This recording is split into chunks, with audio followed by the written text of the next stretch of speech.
Okay, so this is how I would do punch and roll in the conventional sense. Let's just play this clip. It's the yellow part over here.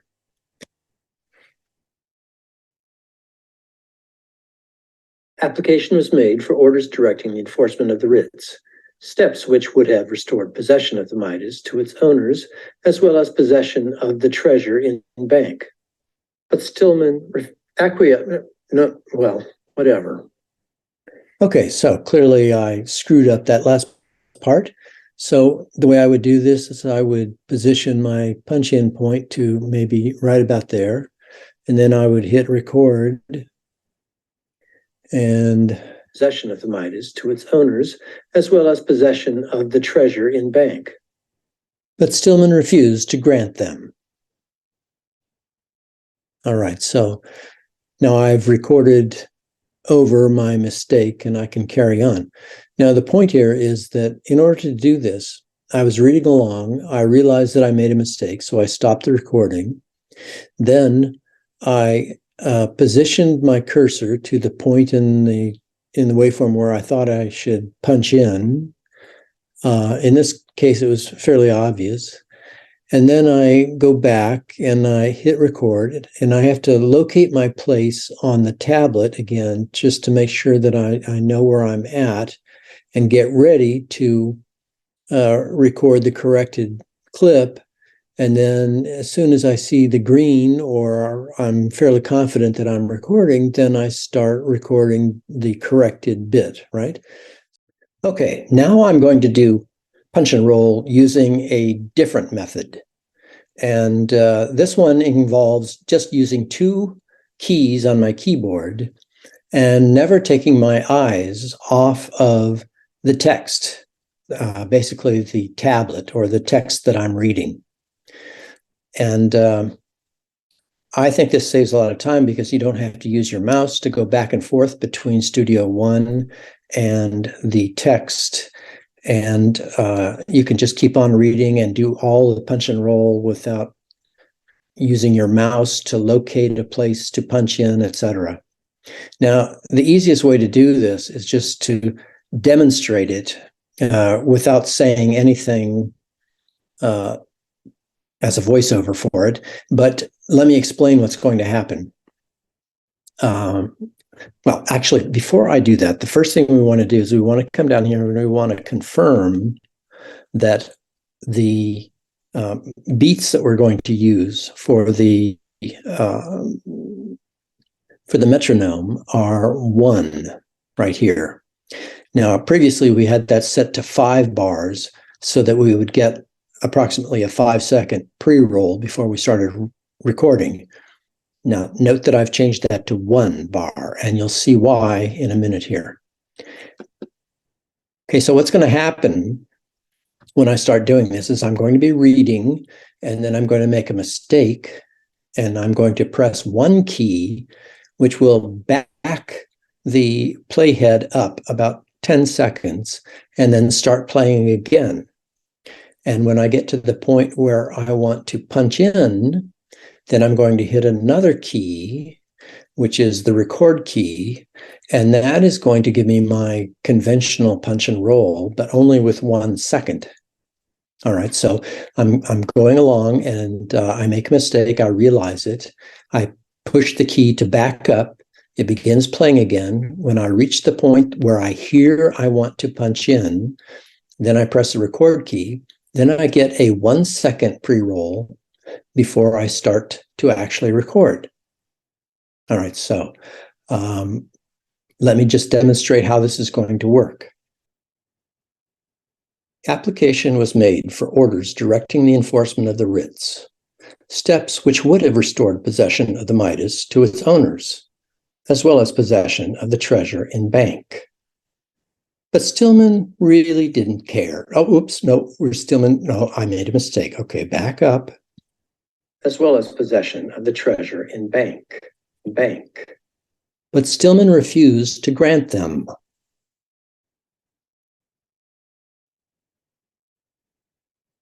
So you see what's happened there is that I did the complete punch and roll, but I never had to take my eyes off of the tablet, off of the script. I could do my entire punch and roll just using the 2 keys. Okay, so now let me show you how to set this up in Studio One.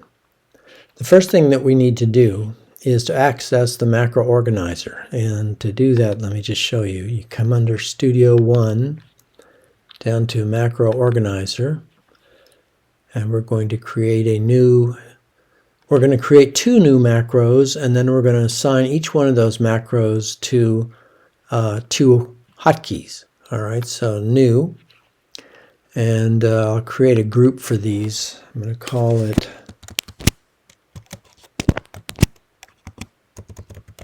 I just called it AA because I wanted it to appear at the top of my list of macros. And what we want to do with this first macro is we're recording along. We realize we've made a mistake, so we want to stop. Then we want to rewind it 10 bars. And then we want to play again. All right? So, and to do that, first of all, we're going to come over here, and these are mostly transport commands. So let's search for transport to get us in the right area. And the first thing that we want to do is we want to toggle start. Okay, so what that does is it pauses. I'm recording. I realize I've made a mistake. I want to pause. The next thing I want to do is I want to rewind a certain number of bars. So that's this one. I'll add that there. And it has an argument, the number of bars you want to rewind. And I've found that 10 bars works for me because usually a sentence or the major pause that I want to take advantage of to record from is usually within about 10 bars. So that works for me, but you could adjust that. And if you made it smaller, if you made it like 6 bars, then basically when you back up, you'll back up 6 bars, and if that's not far enough, you hit the key again, you back up another 6 bars for a total of 12 bars or so, and you can keep doing that. So you find whatever is comfortable. All right, so it's 10. And then you want to start again. You want to play. So hit start.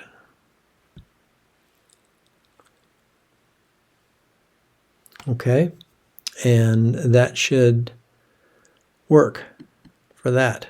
All right, so there it is. Stop, rewind, play. All right, the next one, let's put it in that same group.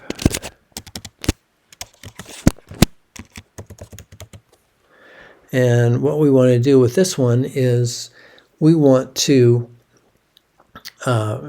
basically at this point we're playing, all right, and we want to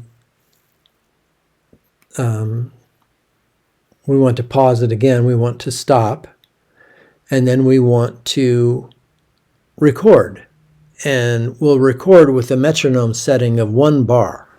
All right, so we want to basically stop and record. All right, so we're playing along, we stop, then we hit the record, and we start recording with a short beat setting. Okay, so the first command that we need is, again, it's in the transport area. And we want to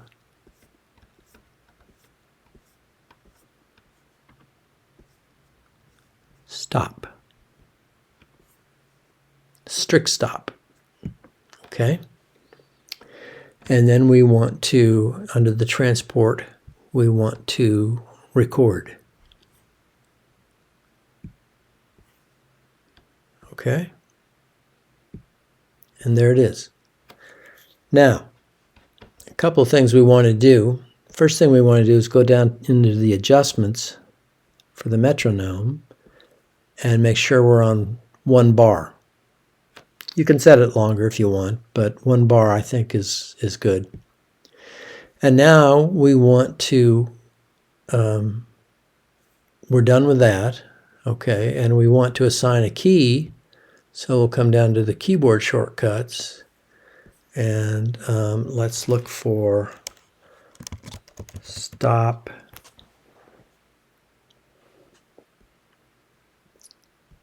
rewind, play. There it is. And we can enter a key. It's actually, I set it to the period.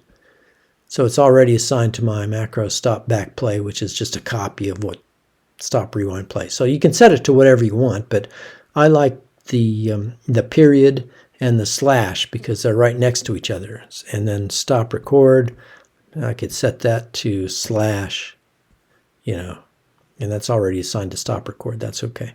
So anyway, that's how you set it to the hotkey.